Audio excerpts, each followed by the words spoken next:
I'd be a little worried about is Keen going for a counter pick, but Keen identifies that they have Zeri, they have Corki, they have Zyra. Additional front line is definitely going to be the big thing here.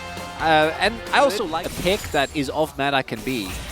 Oh dear, there's the flash grasping roots. Deft able to walk out of it, but he still has to walk in the wrong direction, and first blood goes. Showmaker is looking a little bit better now, but it's a Cork. He doesn't exactly, although I guess he does have more lane presence now, and true, he always has. But still, Canyon moving on over, Keen going to help him out. And as I say, the B2D's having a fine time. He goes down. Because what happened there was Canyon walks top, takes 2 grubs, then sees that the dragon is being taken, because KT is like, hey, if Canyon's top... They can spot the rotations, and Perfect is at least able to catch some of these minions.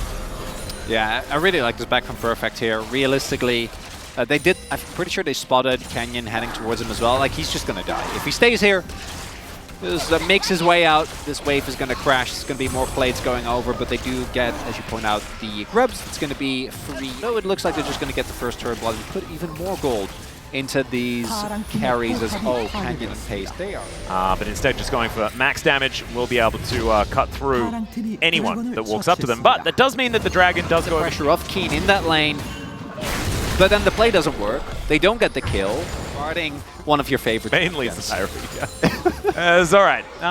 Deft gonna have to give up this turret. Absolutely. As Pureshik rotating around, you can see Lehans. He really wanted to find that Zenith blade, but doesn't get an opportunity just yet.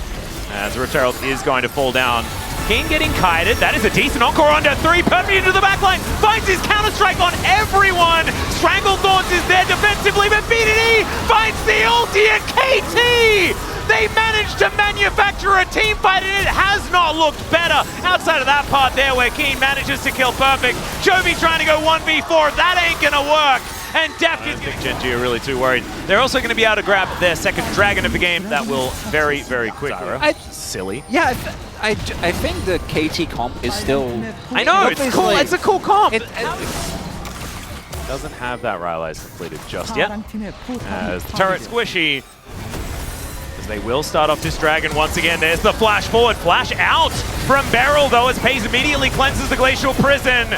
And Deft feeling pretty safe at this point in time. Finds the arrow onto Canyon. There's the knock up, but the Strangle Thorns has gone down. It's Perfect that gets Pace out of the fight, though, and there is the kill onto Canyon that he finally finds. This time, though, Pace is still alive, and Keen just slices him up and gets out of there.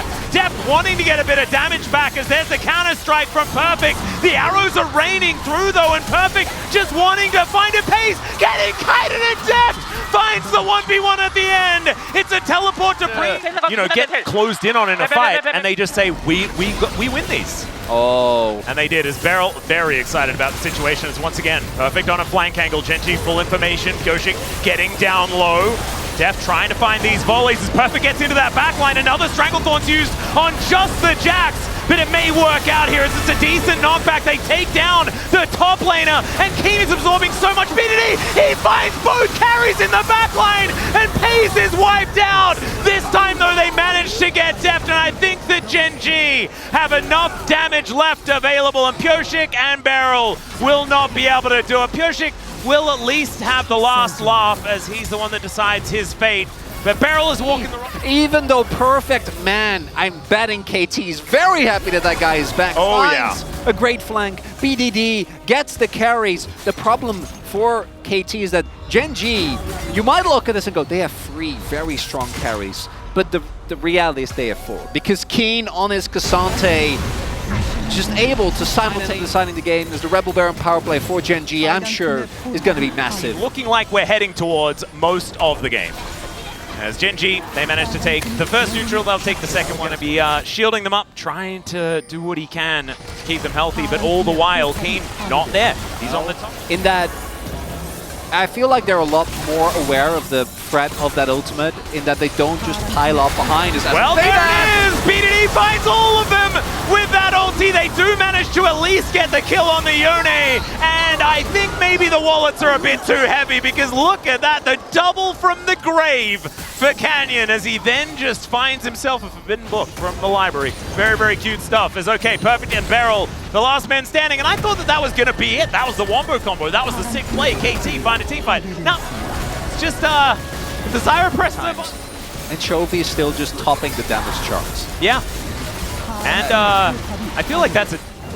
It all just comes back to Corki and Chovy in particular. Yeah, I can't believe not hoping for KT to find an even better angle. I just don't know if it's there. Well, Solar Flare is going to slow down Deft as now they do find an encore. We'll see whether that's it. It's just not. Barrel explodes like a balloon, and at least King gets knocked up, but he's just not taking damage. He dives in, gets the all-out onto Pyoshik, flash out from Deft, but his health bar is just too low, and Chovy is going to push Perfect out of there. They keep everyone alive, and Gen.G, I think this is the push for the end here in game number 1. See if they actually take down the Nexus, or if they... I'm so glad we got to the bottom. What do you expect would happen? Like, the map opens up and there's a new side quest? Yeah, the same way that it used to anyway. Is okay, Keen, just being that brick wall. This Baron is just falling down lower and lower. They do a bit of damage here to Keen to start this one up, and the Baron is now going to lose interest in the Look fight. at the base! Look at the base! The Winions are getting the work done here, but KT, we know that they are committed to finding a team fight. Perfect gets himself over. Lehens was waiting for him, as now Chovy, he's going to get stunned up. Pays is going to fall down, and Perfect goes gold and avoids the Stranglethorns. The team fight's beautiful. We're trying to ignore the fact that the base is just getting torn to shreds anyway. There's the 1-for-1 in the end, but it's not really a 1-for-1 because Gen.G just needs to get the busy BDD. He doesn't manage to get Chovy, and Chovy once again doesn't have to flash. It's a double kill for Canyon, and Deft is the last man standing. Frostshot gonna try and slow him down, but we can see those really large red markers, and here we are now. Back into the base as the minions have just spawned, but there are supers here, and this is over. That's the ace for Gen.G. And KT, they found a couple of fights. That was really cool, but there was just nothing they could do in the end. A roller coaster! I wanted to play something like Camille, something that can actually match the Jax. Not going to be the case. It's going to be Udyr. Not very exciting, but Keen playing frontline does make sense. Gen.G, their comp looks considerably worse. Because you just kill these camps so incredibly fast. His Beryl is going to get hooked, and they hadn't backed. And he's not going to be able to heal. He does manage to get himself the shield, but that is once again first blood. If you fall behind in tempo, I think the pick is really hard to play, right? If you start getting invaded, if you're getting pressured, this is the, look at the prio they have in their lanes! Yeah, and then you can really get away with some ridiculous stuff. And Gen.G are not only doing that on the bottom side, not only doing that in the jungle, but they're also doing it with top lane now. And while the funniest part of me is that while all of this is happening, Chovy's like, I got my call, I got my tear. I am vibing. I don't need to do anything. As now Deft able to avoid the extendo beam. Ulti from Pays. Beryl doesn't have his available, nor does Deft. They do want to be able to kill a minion or two to try and get level 6. As now Pays gonna get turned on. Still level 5 to level 6 from Pays, but in comes Canyon. There's the flash. Doesn't manage to get too much, but there is the hook from Lehens to lock down the kill for Pays. See where he needs it though, as this big wave is stacking up, and Deft, oh no, the grasping roots will connect for Pyoshik. He'll turn up immediately to get knocked up into the sky. Canyon locks down that first kill, and there's a hook once more. KT, it looked rough in game 1. It is looking absurdly difficult here in game. And Chovy, 30 CS left on the call. Mana Mune coming for Muramana, slowly getting built towards as well with the tier stacking, and yeah, that's going to come down to Triforce, but that spike, they're not even going to need it. They're 40k gold up again. He's gonna finish 2 items, and he's gonna use it to kill a Nexus. As Lehens misses a hook, so that might be an opportunity here for KT, who have done a damage to a turret here. As now BDD fighting against Chovy, but Canyon, he shows up. Pyoshik in the area. He'll find a Glacial Prison this time to get the knock-up. Ulti comes through as well. Can they kill Canyon? The answer is yes, as it's the arrow landing. Pyoshik does find the Winter's Wrath, and it does absolutely nothing. Chovy just makes it over to the rest of his team. Canyon going to be able to lock down Drake number 2, and once again, they do so. Chovy moves up towards this turret. Canyon uses his plants in order to save a couple of turret shots from these minions. They don't necessarily... First strike, as well as global gold, as well as his call. Finished, yep. Yeah, because he hasn't actually been involved. This time Keen able to move in. He's going to play that front line. They managed to get the charge. It was Lehens, and Lehens is going to dive back in again. Use Shelly as a little bit of a speed boost, moving down towards that bottom side. Look at that, Drift King. Clipping through the walls and may just die, but it was very cool drifting, Lehens. Really nicely done. G as they teleport in. Chovy looking to make his way over. Pyosik using the walk tactic very nicely, but so's Keen, and his does some damage. Pyosik gonna have to get out of there. Permafrost does come on through. There's the ulti, but Pays just dodges out of the way. And B2D not gonna have that for this next fight. Now Lehens moving down, wanting to find that rocket grab. We'll see whether he can get it as flashes abound. And that is another one. The ulti just gonna pick it up. Speaking of ultis, Lehens uses his circle as well. The bottom lane is eviscerated, and Gen.G never even The guarantee to play. I like how Pays kills Beryl with the ultimate, Yeah. which is a circle. A few of them now. He's 3,000 gold ahead. Perfect is probably dead here, as does manage to sidestep that one quite nicely, but the knockup still does come through, and Pays gonna lock up. Maybe get a Hail Mary team fight.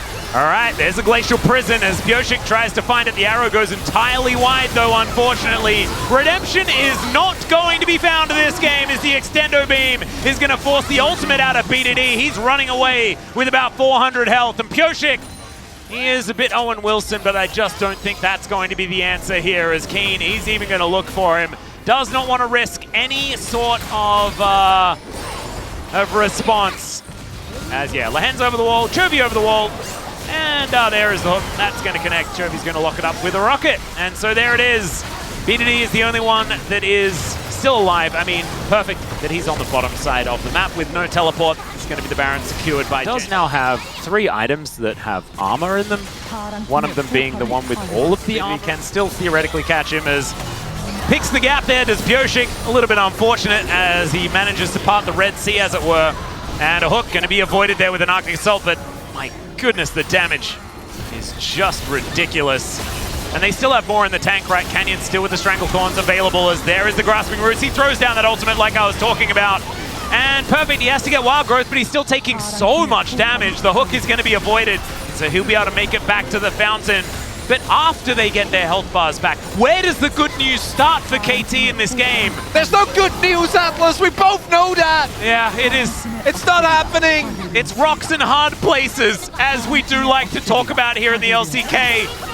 And KT desperately trying to hold on, but it is just not going to work. It's 14,000 gold. Chovy walks at Deft, and Deft could do nothing about it as the rockets rain down. Nexus Turret 1 will fall down. Nexus 2 sure to follow. And Gen.G just looking for a few extra kills as they melt them on their fountain. The MSI champions just toying with KT here, the only team that's been able to beat them in a best-of series this year, and it did not happen in the first round robin of summer.